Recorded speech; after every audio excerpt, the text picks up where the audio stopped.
Edexcel GCSE History Paper 1 Migrants in Britain, Section A Notting Hill.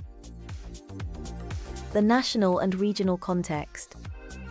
World War II left Britain exhausted after years of fighting.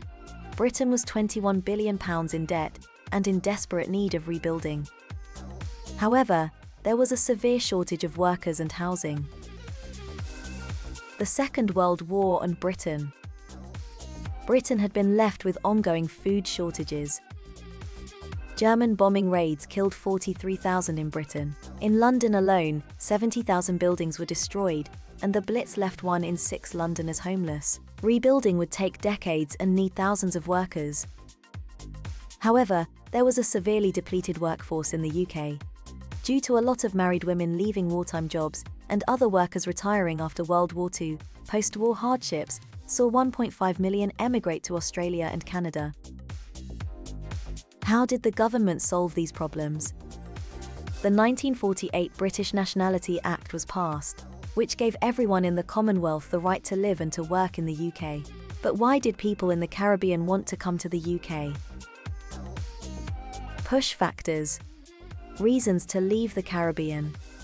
There was a lack of jobs for Caribbean workers due to the draining of natural resources by the British Empire over hundreds of years. Plus, the best jobs often went to white migrants from Britain, rather than local black people. Wages were also very low in the Caribbean. Pull factors. The reasons to come. Many saw Britain as the mother country, as Caribbean schools taught British history, not black people's African history, for example, Queen Nanny and the Maroons. Short-term migrant work was normal for Caribbean workers who would send money home. British firms advertised in the Caribbean. Despite the UK government discouraging it, there was also the simple appeal of starting a new life as wages were 3 to 4 times more in the UK. Where did many migrants end up working? London Transport hired many migrants as bus and train drivers and bus conductors. LT even lent travel fares to 3,500 Barbadians to come to the UK to work.